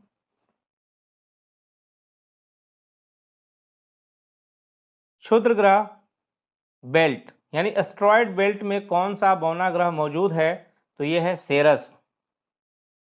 मंगल एवं बृहस्पति ग्रह की कक्षाओं के बीच कुछ छोटे छोटे आकाशीय पिंड है जो सूर्य की परिक्रमा कर रहे हैं, उसे क्षुद्र ग्रह कहते हैं। सेरस जो एक बौना ग्रह है, इस क्षुद्र ग्रह बेल्ट में अवस्थित है। इसकी खोज इटली के खगोल शास्त्री पियाजी ने की थी। ठीक है, नाम बहुत बढ़िया है। चलिए आगे देखते हैं धूमकेतु यानी कॉमेट्स के बारे में। जो है प्रत्येक 76 वर्ष में कौन सा धूमकेतु नजर आता है? तो ये जो है हैली। धूमकेतु यानी कॉमेट आकाशीय धूल, बर्फ, हिमानी तथा गैसों के पिंड हैं जो सूर्य से दूर ठंडे व अंधेरे क्षेत्र में रहते हैं। सूर्य के चारों ओर ये लंबी किंतु अनियमित या समकेंद्रित कक्षा में घूमते हैं। अपनी कक्षा में घूमते हुए कई वर्षों के पश्चात जब ये सूर्य के समीप से गुजरते हैं तो गर्म होकर इनसे गैसों की फुहारें निकलती हैं जो चमकीली पूंछ के समान दिखाई पड़ती हैं। हेली पुच्छल तारा 76 वर्षों के अंतराल पर दिखाई पड़ता है। अंतिम बार यह 1986 ईस्वी में दिखाई दिया था। अगली बार यह वर्ष 2061 या 2062 में दिखाई देगा। अंतरिक्ष में एक डैश वस्तु है जिसमें गैस और धूल की पूंछ वाली बर्फीली कोर है जो लाखों मील तक फैली हुई है। तो ये है धूमकेतु। ठीक है, धूमकेतु। हैली धूमकेतु यानी पुच्छल तारा लगभग कितने वर्ष बाद नजर आता है? तो अभी आपको हमने बताया था 76 साल के बाद। कब देखने को मिलेगा? तो अब 2061 या 62 में हमें देखने को मिलेगा। चलिए अब आगे देखते हैं हैली धूमकेतु किस वर्ष संभवतः पुनः देखी जा सकती है? तो ये है 2062 में। निम्नलिखित में से कौन सा विकल्प बर्फ और धूल के न्यूक्लियस से बना खगोलीय पिंड है? तो यह है कॉमेट धूमकेतु। चलिए, एक धूमकेतु की पूंछ किस दिशा में होती है? तो सूर्य से दूर। एक धूमकेतु की पूंछ सूर्य से दूर होती है। धूमकेतु सौरमंडलीय पिंड है जो धूल, बर्फ और गैस के बने हुए छोटे छोटे खंड होते हैं। अधिकतर धूमकेतु बर्फ, कार्बन डाइऑक्साइड, मीथेन, अमोनिया तथा अन्य पदार्थ जैसे सिलिकेट और कार्बनिक मिश्रण के बने होते हैं।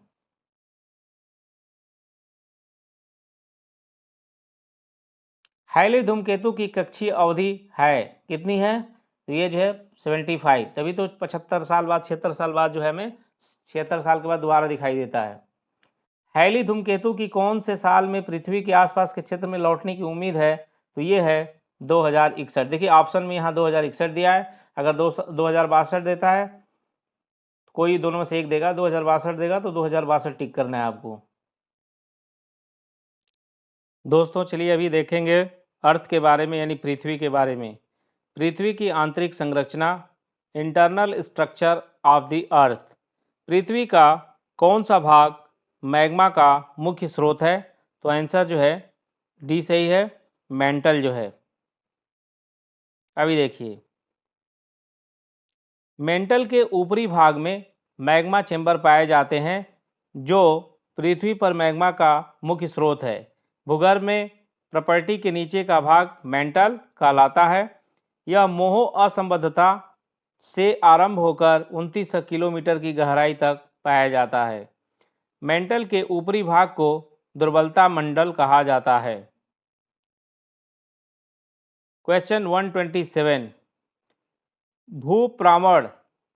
भूप्रावरण के ऊपरी भाग को क्या कहा जाता है, यानी अर्थ मेंटल के जो ऊपरी भाग को क्या कहा जाता है, तो इसको जो है दुर्बलता मंडल, यानी मेंटल के ऊपरी भाग को दुर्बलता मंडल एथनोस्फेयर कहा जाता है। भू प्रॉपर्टी के नीचे वाले भाग को मेंटल कहा जाता है। यह 2900 किलोमीटर की गहराई तक पाया जाता है। यह मुख्यतः बेसाल्ट चट्टानों से बना होता है। मेंटल पृथ्वी के कुल आयतन का 83% भाग घेरे हुए है।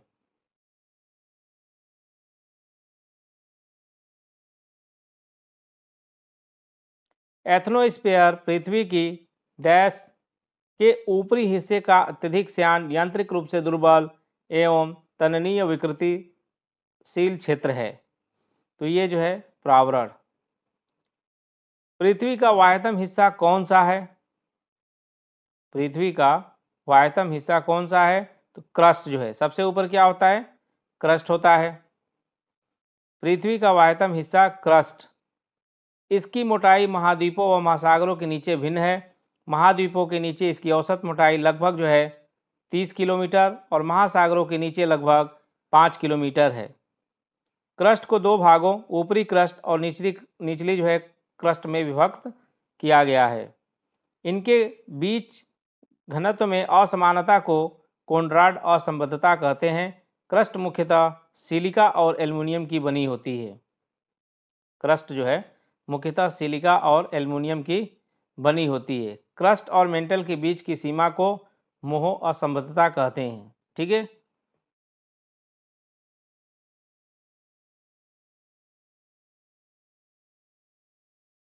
अभी देखिए, पृथ्वी पर पाया जाने वाला सर्वाधिक सघन पदार्थ कौन सा है? तो वो है ऑस्मियम। पृथ्वी पर पाया जाने वाला सर्वाधिक सघन पदार्थ ऑस्मियम है। इनमें से कौन सा विकल्प दुर्बलता मंडल यानी एथनोस्फीयर की स्थिति को दर्शाता है? तो ये है स्तन मंडल के नीचे। मेंटल के ऊपरी भाग को दुर्बलता मंडल यानी एथनोस्फीयर कहते हैं, जो स्थल मंडल के नीचे स्थित होता है। दुर्बलता मंडल का विस्तार 400 किलोमीटर तक अनुमानित किया गया है। ज्वालामुखी उद्गार के दौरान जो लावा धरातल पर पहुंचता है, उसका मुख्य स्रोत यही है, दुर्बलता मंडल। इसका घनत्व भू प्रॉपर्टी की चट्टानों से अधिक होता है। भू प्रॉपर्टी की संरचना में अभ्रक की मात्रा लगभग कितनी होती है? अभ्रक की मात्रा जो है 4%। आंसर बी सही है। अभी देखिए, अभ्रक एक बहुउपयोगी खनिज है जो ऊष्मा का सुचालक परंतु विद्युत का कुचालक होता है। यही गुण उसकी उपयोगिता को बढ़ा देता है। भू प्रॉपर्टी में अभ्रक की मात्रा लगभग 4%, यानी 4%। भू प्रॉपर्टी में पाए जाने वाले प्रमुख तत्व, ऑक्सीजन देखिए भू प्रॉपर्टी में कितना है? 46.6%। सिलिकॉन जो है 27.2 यानी 27.2%। एल्युमिनियम 8.13% और लोहा जो है 5% पाया जाता है। भू प्रॉपर्टी में पाया जाने वाला दूसरा सर्वाधिक प्रचुर तत्व कौन सा है? तो ये है एल्युमिनियम जो है। भू प्रॉपर्टी का चौथाई भाग सिलिकॉन है। यह ऑक्सीजन के बाद, ऑक्सीजन आपने देखा 46.6 था, तो ऑक्सीजन के बाद दूसरा जो भू प्रॉपर्टी में पाया जाता है वो पाया जाता है एल्युमिनियम। और संयुक्त अवस्था में प्राय सभी स्थानों में पाया जाता है। रेत अथवा सिलिकेट के रूप में पत्थरों, मिट्टी तथा खनिज पदार्थों में सिलिकॉन सर्वदा उपस्थित होता है। भू प्रॉपर्टी में सर्वाधिक प्रचुर मात्रा में पाई जाने वाली धातु कौन सी है? तो ये है एल्युमिनियम। इसका परमाणु क्रमांक देखिए, इसका परमाणु क्रमांक 13 है। यह बोरान परिवार का तत्व है। यह प्रकृति में स्वतंत्र अवस्था में नहीं पाया जाता है।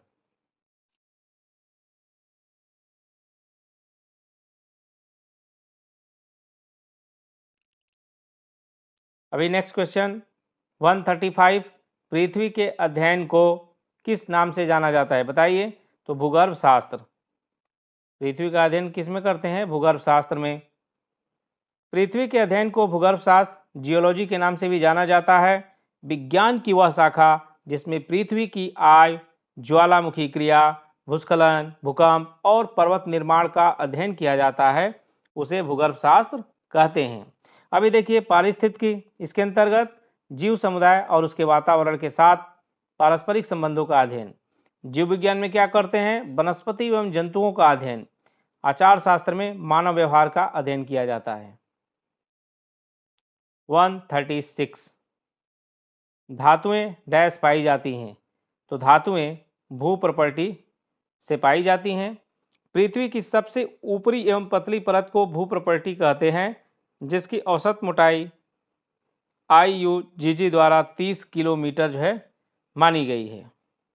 भू प्रॉपर्टी में धातुएं पाई जाती हैं। धरातल से 34 किलोमीटर नीचे तक के क्षेत्र को भू प्रॉपर्टी कहते हैं। इसमें सबसे अधिक मात्रा में पाया जाने वाला जो तत्व है ऑक्सीजन 46.60% तथा अन्य तत्वों में सिलिकॉन 27.72%, एल्युमिनियम 8.23%, लोहा 5% व मैग्नीशियम जो है 2.09% पाया जाता है। अभी नेक्स्ट क्वेश्चन देखिए, क्वेश्चन नंबर 137, पृथ्वी के प्रस्तर यानी क्रस्ट में सबसे प्रचुर मात्रा में पाया जाने वाला तत्व यह है ऑक्सीजन।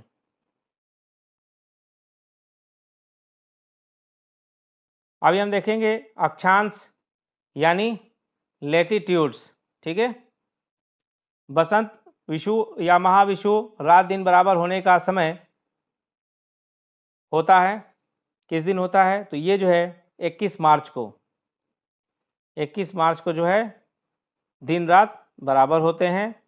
देखिए, विषुव पृथ्वी की वह स्थिति है जब सूर्य की किरणें विषुवत रेखा पर लंबवत पड़ती हैं और सर्वत्र दिन रात बराबर होते हैं। 23 सितंबर एवं 21 मार्च को संपूर्ण पृथ्वी पर दिन रात बराबर होते हैं। याद रखिएगा, 23 सितंबर और 21 मार्च को संपूर्ण पृथ्वी पर दिन रात बराबर होते हैं।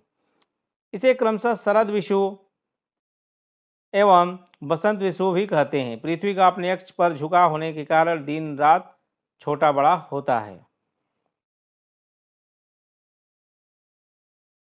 शब्द विषुव यानी एक्विनॉक्स संदर्भित करता है दिन और रात एक समान अवधि के होते हैं। ठीक है, दिन और रात जो है एक समान अवधि के होते हैं। शब्द विषुव यानी एक्विनॉक्स का मतलब यही है, समझ गए। नेक्स्ट, भूमध्य रेखा पर सूर्य की किरणें सीधी पड़ती हैं वर्ष में 2 बार जो है। आंसर डी टिक कीजिए। 21 मार्च और 23 सितंबर को सूर्य की किरणें सीधी भूमध्य रेखा पर पड़ती हैं, जिसके कारण पृथ्वी पर दिन और रात बराबर होते हैं। इसे कहा जाता है विषुव एक्विनॉक्स अंग्रेजी में। 142 देखिए, ग्लोब पर अक्षांश की सबसे लंबी रेखा इनमें से कौन सी है? तो ये है भूमध्य रेखा। कौन सी है दोस्तों? ये है भूमध्य रेखा। ग्लोब पर विषुवत रेखा या भूमध्य रेखा सबसे लंबी अक्षांश रेखा है तथा 90 डिग्री उत्तरी अथवा दक्षिणी अक्षांश रेखा सबसे छोटी अक्षांश रेखा है। विषुवत रेखा के उत्तर तथा दक्षिण में ध्रुवों की ओर जाने पर अक्षांश रेखाओं की लंबाई घटती जाती है। 90 डिग्री उत्तरी अथवा दक्षिणी अक्षांश रेखा एक बिंदु के रूप में देखी जाती है। भूमध्य रेखा पृथ्वी को 2 बराबर भागों में विभाजित करती है।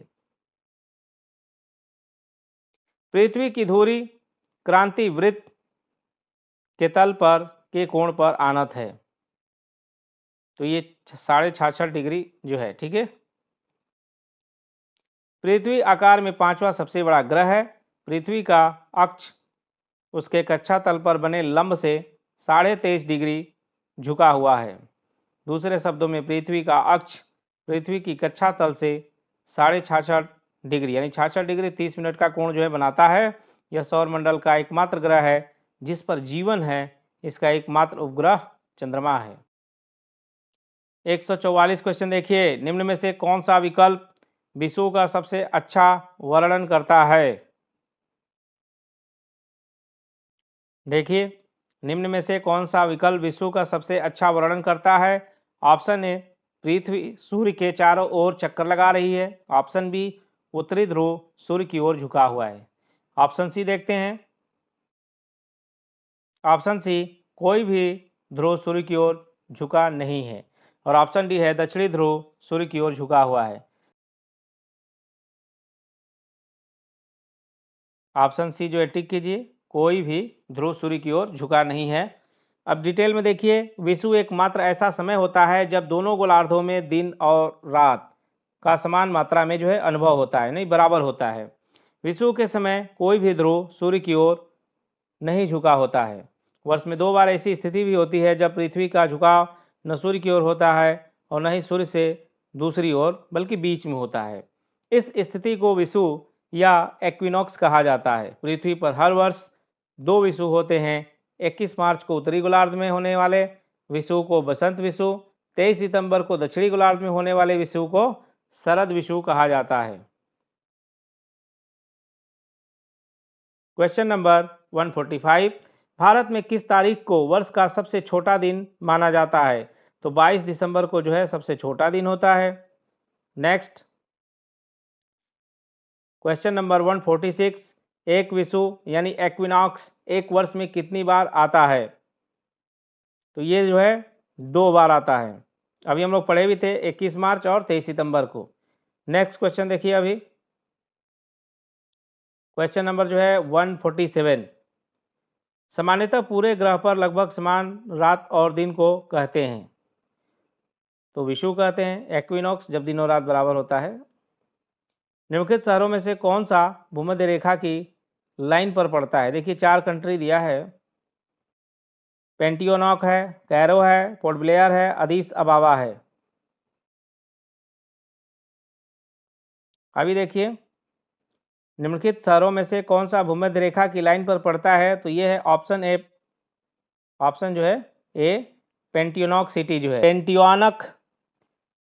पोंटियानक इंडोनेशिया शहर भूमध्य रेखा की लाइन पर पड़ता है।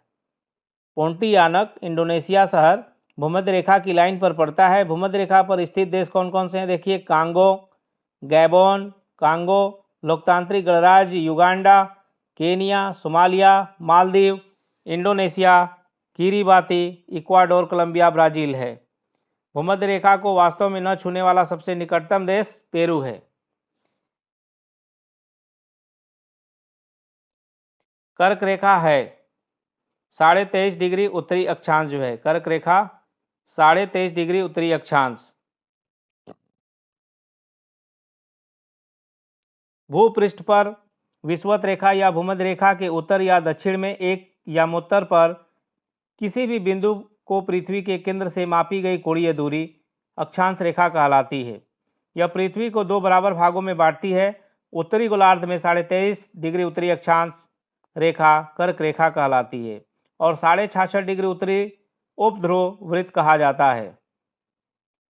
जबकि दक्षिणी गोलार्ध में 23.5 डिग्री दक्षिणी अक्षांश रेखा मकर रेखा, दक्षिणी गोलार्ध में जो 23.5 डिग्री दक्षिणी गोलार्ध में 23.5 डिग्री दक्षिणी अक्षांश रेखा मकर रेखा कहलाती है और 66.5 डिग्री दक्षिणी उपध्रुव वृत्त कहलाता है।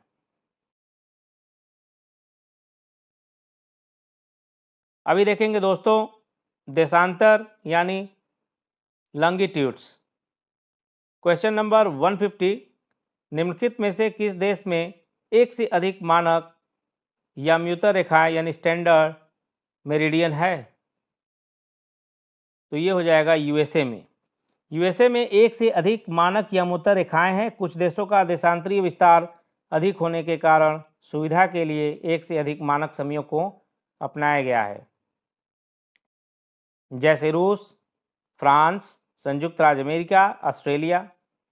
मानक या म्यूतर किसी देश से गुजरने वाली एक काल्पनिक देशांतर रेखा है जिसके द्वारा स्थानीय समयों का निर्धारण होता है। कुल 360 देशांतर रेखाएं हैं। क्वेश्चन नंबर 151, अंतर्राष्ट्रीय तिथि रेखा से होकर गुजरती है। तो अंतर्राष्ट्रीय जो तिथि रेखा है वो 180 डिग्री 180 डिग्री जो है ग्रीनविच मीन से होकर के गुजरती है। ऑप्शन जो है बी टिक कीजिए। वर्ष 1884 में संयुक्त राज्य अमेरिका के वाशिंगटन डीसी में एक अंतर्राष्ट्रीय कांग्रेस का आयोजन किया गया था, जिसमें 15 डिग्री देशांतर पर 1 घंटे का समय कटिबद्ध निर्धारित किया गया था। इसी समय अंतर्राष्ट्रीय तिथि रेखा का निर्धारण किया गया, जो 180 डिग्री देशांतर के सहारे जाती है। इस रेखा को किसी भी देश से गुजरते हुए नहीं खींचा गया है तथा इसी रेखा पर समय को 24 घंटे में समायोजित किया गया है। अंतर्राष्ट्रीय तिथि रेखा के पूर्व व पश्चिम में 1 दिन का अंतर पाया जाता है। जब कोई जहाज पश्चिम दिशा में यात्रा करता है तो क्या करते हैं, 1 दिन जोड़ देते हैं। जब पूर्व दिशा में यात्रा करता है तो 1 दिन घटा देते हैं। अंतर्राष्ट्रीय तिथि रेखा अंटार्कटिका महाद्वीप पर स्थित दक्षिणी ध्रुव पर रास सागर, रास बर्फ, सेल्फ तथा क्वीन मार्ट पर्वत स्थल से होकर गुजरती है। ऐसा उसकी बिखरी हुई ओवरसीज टेरिटरी के कारण है, क्योंकि विश्व के अलग अलग हिस्से में इसकी बिखरी हुई ओवरसीज टेरिटरी है। रूस में 11 तथा अमेरिका में 6 टाइम जोन है। फ्रांस में देखिए सबसे ज़्यादा सर्वाधिक 12 जो है समय कटिबद्ध पाया गया है। अंतर्राष्ट्रीय तिथि रेखा का निर्धारण 180 डिग्री देशांतर के आधार पर किया जाता है। वह मेरिडियन जिस पर भारतीय मानक समय आधारित है, तो आंसर जो है हो जाएगा ए 82 डिग्री, 82 और आधे डिग्री पूर्व जो है रेखांश। भारतीय मानक समय की स्थापना 1 सितंबर 1947 को हुई। भारतीय मानक समय 82.5 डिग्री पूर्वी देशांतर रेखा को माना गया है, जो इलाहाबाद प्रयागराज के निकट नैनी से होकर गुजरती है। इसी को मानक समय माना गया है। यह ग्रीनविच समय से 5.5 घंटा आगे है। ठीक है, 82.5 डिग्री पूर्वी देशांतर रेखा 5 राज्यों उत्तर प्रदेश, मध्य प्रदेश, छत्तीसगढ़, उड़ीसा, आंध्र प्रदेश से होकर के गुजरती है। क्वेश्चन नंबर 153, ग्रीनविच माध्य समय यानी जीएमटी से भारतीय मानक समय आईएसटी यानी इंडियन स्टैंडर्ड टाइम कितना आगे है, तो जो है 5.5 घंटा जो है आगे है। अब इसके बाद देखिए दोस्तों, चट्टान यानी रॉक्स के बारे में देखेंगे। निम्नलिखित में से कौन सा अवसादी चट्टानों का एक प्रकार है, तो ये है बलुआ पत्थर। बलुआ पत्थर क्या है, अवसादी चट्टानों का एक प्रकार है।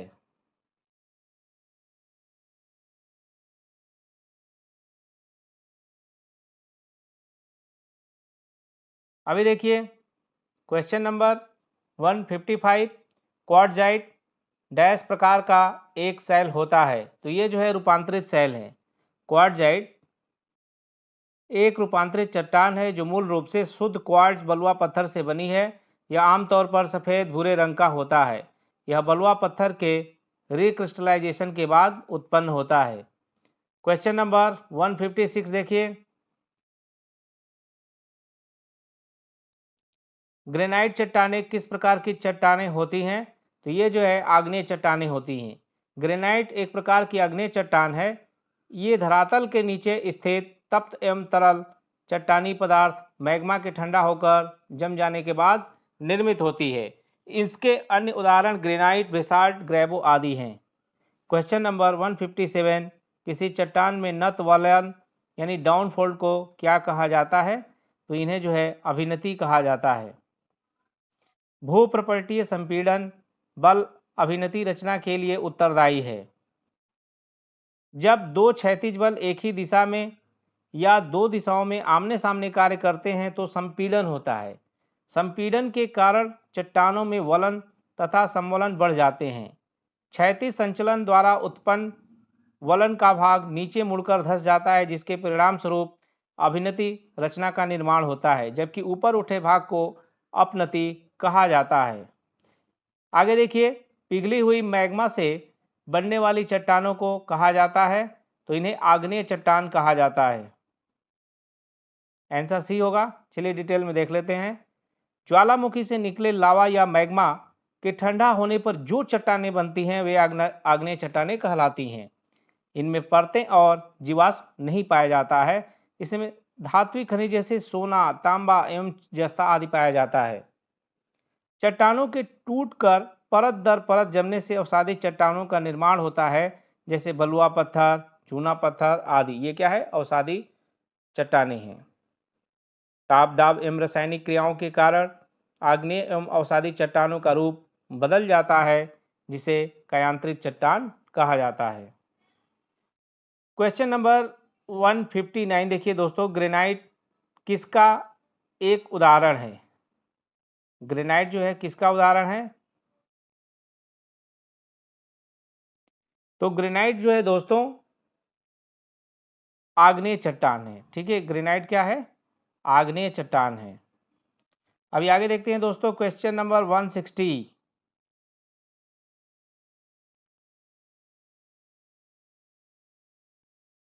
मुख्य खनिज घटक के रूप में क्वेश्चन नंबर 160, मुख्य खनिज घटक के रूप में उपस्थित कैल्शियम कार्बोनेट वाले सेल को क्या कहा जाता है? इनको जो है चूनामय चट्टान कहा जाता है। चूनामय चट्टान में मुख्य रूप से कैल्शियम कार्बोनेट विद्यमान होता है, जैसे चूना पत्थर, जिप्सम, मार्बल, सैल आदि। इनकी सामर्थ्य सिलिका में चट्टानों की अपेक्षा कम होती है तथा यह जल्दी ही पानी से प्रभावित हो जाता है। पृथ्वी के आवरण में गैसों के साथ मिश्रित पिघले हुए पदार्थ को कहा जाता है, इन्हें जो है मैग्मा कहा जाता है। ठीक है, आगे बढ़िए फास्ट। क्वेश्चन नंबर 162, पृथ्वी की पपड़ी में सबसे पुरानी चट्टानों ज्वालामुखी विस्फोट से बाहर आ जाती है और कठोर चट्टानों का रूप ले लेती है, जिन्हें कहा जाता है आग्नेय चट्टान। आग्नेय चट्टानें ज्वालामुखी से निकलने वाले तरल मैग्मा या लावा के जमने से बनती हैं। यह मैग्मा पृथ्वी की पपड़ी पर कठोर चट्टान में रूपांतरित हो जाती हैं। आग्नेय चट्टान स्थूल, परत रहित, कठोर संघनन एवं जीवाश्म रहित है। आर्थिक रूप से यह बहुत संपन्न चट्टान है। इसमें चुंबकीय लोहा, निकिल, तांबा, सीसा, जस्ता, क्रोमाइट, मैग्नीज तथा प्लेटिनम पाए जाते हैं। इन चट्टानों का उदाहरण बेसाल्ट, ग्रेवुड, डायोराइट आदि है। अभी दोस्तों देखते हैं भूकंप, अर्थक्वेक के बारे में। भूकंप के दौरान कौन सी तरंगें उत्पन्न होती हैं? तो भूकंप के दौरान जो है क्या होगा? भूकंपीय तरंगें होंगी उत्पन्न।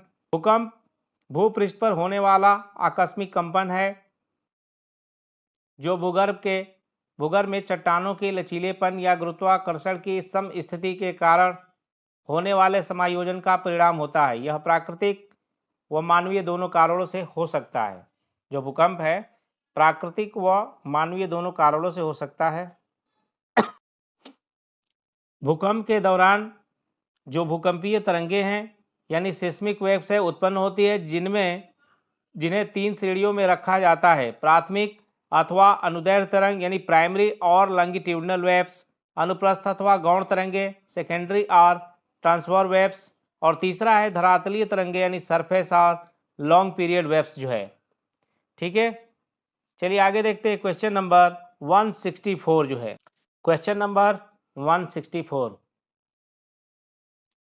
निम्नलिखित में से कौन सी सबसे तीव्र जो है भूकंपीय तरंगे यानी सिस्मिक वेव्स है? तो है ऑप्शन ए प्राथमिक तरंगे, प्राइमरी वेव्स। भूकंप के दौरान पृथ्वी में कई प्रकार की तरंगें उत्पन्न होती हैं, जिन्हें भूकंपीय तरंगें कहते हैं। जब भूकंप अपने भूकंप केंद्र से प्रारंभ होता है तो मुख्यतः 3 प्रकार की तरंगें उत्पन्न करता है। कौन कौन सी हैं? तो पहला देखिए प्राथमिक या पी तरंगे, दूसरा द्वितीयक या एस तरंगे, और तीसरा है धरातलीय यानी एल तरंगे।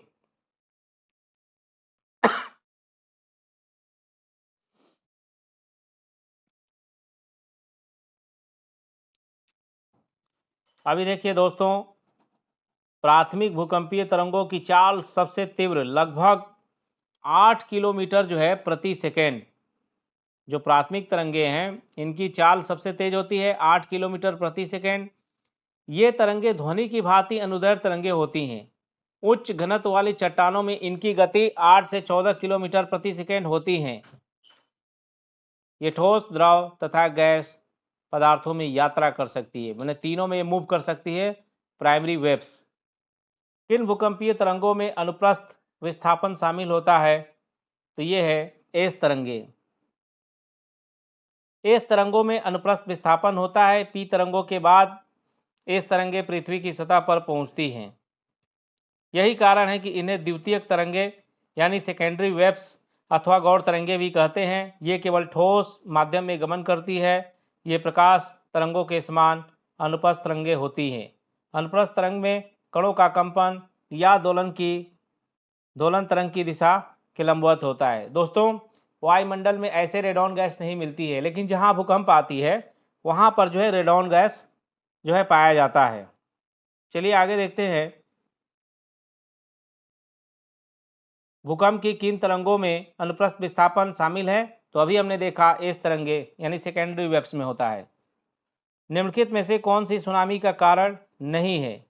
मृदा अपरदन है, भूकंप है, ज्वालामुखी विस्फोट है, समुद्र के अंदर जो है भूस्खलन है।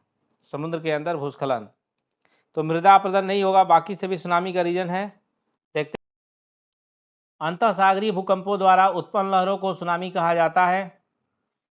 सागर तली में अचानक परिवर्तन तथा अव्यवस्था के कारण सागरीय जल में विस्थापन हो जाने से सुनामी लहरों का आविर्भाव होता है।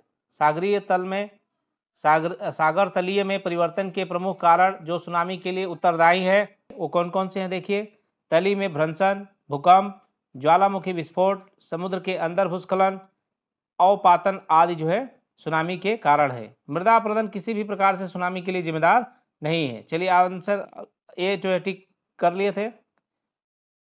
क्वेश्चन नंबर देखिए 168 जो है, Pacific ring of fire. Pacific ring of fire के संबंध में निम्न में से कौन सा कथन सही नहीं है। तो देखिए, पैसिफिक रिंग ऑफ फायर, इसकी लंबाई 4000 किलोमीटर है। Sorry, Pacific ring of fire के संबंध में निम्न में से कौन सा कथन सही नहीं है। चलिए देखते हैं। ऑप्शन ए, इसकी लंबाई लगभग 40,000 किलोमीटर है, यह बिल्कुल सही है। पृथ्वी के 75% ज्वालामुखी रिंग ऑफ फायर में स्थित है, ये भी सही है। नेक्स्ट दिया है, यह सक्रिय ज्वालामुखियों की एक बेल्ट है, ऑप्शन डी, ये भी सही है। लेकिन सी देखिए, पैसिफिक रिम उत्तरी अमेरिका और दक्षिणी अमेरिका के पूर्वी तटों को कवर करता है, ये गलत है, क्योंकि ये उत्तर और दक्षिण अमेरिका के पश्चिम तट से होती हुई अलास्का के एलियोटियन द्वीप से गुजरती है तथा यह एशिया के पूर्वी किनारों को पार कर न्यूजीलैंड तक जाती है। यह अंटार्कटिका के उत्तरी छोर पर समाप्त होती है। पैसिफिक रिंग ऑफ फायर के अंतर्गत विश्व के लगभग 63% भूकंप आते हैं। इसकी कुल लंबाई लगभग 40,000 किलोमीटर है। पृथ्वी पर लगभग 75% ज्वालामुखी रिंग ऑफ फायर के अंतर्गत ही आते हैं। इस क्षेत्र में भूकंप का सीधा संबंध प्लेटों के अभिसरण, भ्रंशन एवं ज्वालामुखी सक्रियता से है। अब देखते हैं दोस्तों क्वेश्चन नंबर 169। सूर्य और चंद्रमा द्वारा गुरुत्वाकर्षण के माध्यम से पृथ्वी को एक ही दिशा में खींचने के कारण क्या उत्पन्न होता है। तो बृहद ज्वार भाटा। जब पृथ्वी, सूर्य और चंद्रमा एक सिध में आ जाते हैं उस समय सूर्य और चंद्रमा द्वारा गुरुत्वाकर्षण के माध्यम से पृथ्वी को एक ही दिशा में खींचने के कारण ज्वारीय उभार अधिकतम होता है। इसे बृहद ज्वार भाटा यानी स्प्रिंग टाइड्स कहते हैं। इस दशा में सूर्य तथा चंद्रमा का गुरुत्वाकर्षण बल एक ही दिशा में कार्य करता है। यह माह में 2 बार पूर्णिमा और अमावस्या के समय ही उत्पन्न होता है। क्वेश्चन नंबर 170 देखिए, भूकंप की तीव्रता मापी जाती है, तो यह रिक्टर स्केल पर मापी जाती है। भूकंप की तीव्रता रिक्टर स्केल पर मापी जाती है। 1935 में अमेरिका के भूगर्भ वैज्ञानिक चार्ल्स फ्रांसिस रिक्टर, तो इसी के नाम पर रिक्टर स्केल रख दिया गया। यह पैमाना 1 से 9 तक के अंकों के आधार पर भूकंप की तीव्रता की माप कर सकता है।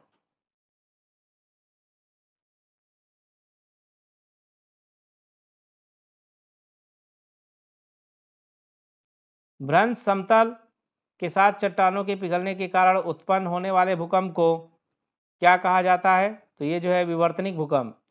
भ्रंश समतलन यानी फॉल्ट प्लेन के साथ चट्टानों के पिघलने के कारण उत्पन्न होने वाले भूकंप को विवर्तनिक भूकंप, टेक्टोनिक अर्थक्वेक कहते हैं। क्वेश्चन 172,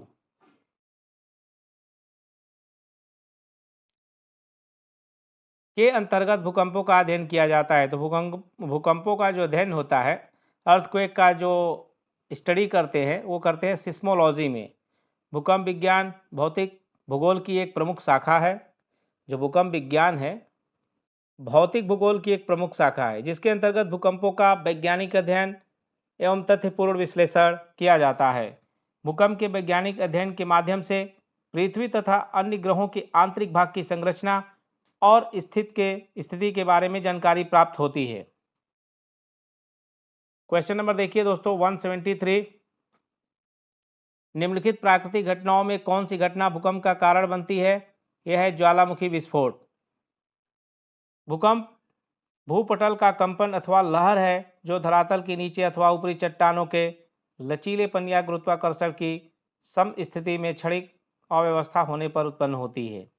भूकंप आने के प्रमुख कारण, ठीक है, ये मेंस लिखते समय भी आप जैसे यूपीएससी, यूपीपीसीएस या स्टेट पीसीएस दे रहे हैं तो ये पॉइंट्स जो है उसमें यूज कर सकते हैं कि भूकंप आने के प्रमुख कारण ज्वालामुखी क्रिया है, भूसंतुलन से संबंधित समायोजन है, प्लेटों की गतिशीलता, वलन तथा भ्रंशन, भूपटल का संकुचित होना, जलीय भार, पृथ्वी का अपने अक्ष पर घूर्णन। अभी देखिए क्वेश्चन 174 जो है,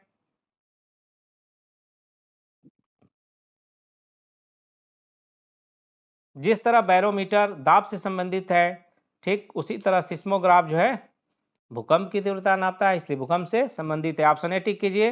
यहाँ देखिए नीचे बैरोमीटर वायुदाब मापने का यंत्र, सिस्मोग्राफ भूकंप मापने का यंत्र, पैरोमीटर उच्च तापमान को मापने का उपकरण, फायदोमीटर इससे समुद्र की गहराई मापी जाती है। क्वेश्चन नंबर 175 देखिए दोस्तों फास्ट। निम्नलिखित में से कौन सा भारतीय शहर निम्नतम भूकंपीय क्षेत्र में है? तो ये है रायपुर। पहले भारत में भूकंपीय जोनों की संख्या 5 थी, परंतु जोन 1 को समाप्त कर देने के बाद वर्तमान में भारत को जोन 2, जोन 3, जोन 4 तथा जोन 5 यानी कुल 4 है अभी भूकंपीय जोन। जोन 5 सर्वाधिक संवेदनशील भूकंप जोन है, जिसके अंतर्गत पूरा पूर्वोत्तर भारत, उत्तराखंड, गुजरात में कच्छकारण तथा जम्मू कश्मीर के कुछ हिस्से शामिल हैं। जबकि जोन 2 सबसे कम संवेदनशील भूकंप जोन है। स्पष्टता दिए गए विकल्पों में रायपुर छत्तीसगढ़ सबसे निम्नतम क्षति वाले भूकंप जोन में स्थित है। इनमें से कौन सी सुनामी चेतावनी का एक संकेत है? तो यह है ऑप्शन सी, देखिए समुद्र तट से तुरंत वापस गिरने वाला पानी। समुद्र तट से तुरंत वापस गिरने वाला पानी। जब भूकंप का अधिकेंद्र किसी समुद्री क्षेत्र में स्थापित हो जाता है तो समुद्र में प्रवाहित होने वाला जल दिशा विहीन हो जाता है, जिससे जलीय तरंगे आपस में टकराकर ऊंची ऊंची लहरों में परिवर्तित हो जाती हैं। यह लहरें तटों से टकराकर अत्यधिक विनाश करती हैं, जिसे सुनामी कहा जाता है। सुनामी जापानी भाषा का शब्द है। सुनामी चेतावनी का एक संकेत है समुद्र तट से तुरंत वापस गिरने वाला पानी। क्वेश्चन नंबर 177, नीचे दिए गए विकल्पों में से किससे सुनामी, इसे हार्बर वेव के नाम से भी जाना जाता है? आंसर ए सही है, समुद्र के भीतर भूकंप। ऑप्शन ए टिक कीजिए। समुद्र के भीतर भूकंप, इसे ही सुनामी को हार्बर वेव के नाम से जाना जाता है। समुद्र के भीतर जो भूकंप होता है उसे सुनामी कहते हैं। तो समुद्र के भीतर भूकंप से सुनामी आ सकती है सागर तल में अचानक परिवर्तन अथवा अव्यवस्था के कारण सागरीय जल में विस्थापन हो जाने से सुनामी लहरों का प्रादुर्भाव होता है। भूकंप आने के कारण जो है क्या क्या है अभी हमने बताया भी। तो यहाँ पे देखिए पृथ्वी की विवर्तनिक प्लेटों की गति, ठीक है, बाकी डिटेल में हमने पहले भी देखा। ऑप्शन डी टिक कीजिए और आगे बढ़िए। क्वेश्चन 179 देखिए दोस्तों, भूकंप वैज्ञानिक यानी जो भूकंप विद्वान हैं वो भूकंप की संभावना का अनुमान किसके आधार पर नहीं करते हैं, पूछा गया है। देखिए पृथ्वी के भीतर प्लेटों की हलचल के आधार पर बिल्कुल इसके आधार पर करते हैं। वो फॉल्ट विकार जोन क्षेत्र के आधार पर भी भूकंप वैज्ञानिक भूकंप की संभावना का अनुमान लगाते हैं, बिल्कुल सही है। ये सी गलत है, ग्रहों की स्थिति के आधार पर नहीं, बल्कि डी सही है, क्षेत्र में उत्पन्न भूकंपों के इतिहास पर। तो यहाँ पूछा गया है कि किसके आधार पर नहीं करते हैं, तो ऑप्शन हमारा हो जाएगा सी सही। दोस्तों अब इसके आगे हम देखेंगे ज्वालामुखी वोल्केनो के बारे में। दोस्तों अगला वीडियो जब हम लेकर के आएंगे तो वहाँ हम स्टडी करेंगे ज्वालामुखी वोल्केनो के बारे में। तो दोस्तों वीडियो चूँकि बहुत लंबा ना हो, इसके लिए जो है वीडियो को यहीं समाप्त करते हैं। तो आप लोग जो है समता अकेडमी चैनल जो है लाइक करें, सब्सक्राइब करें और दोस्तों को भी शेयर करें। और इसी के साथ जय हिंद, जय भारत।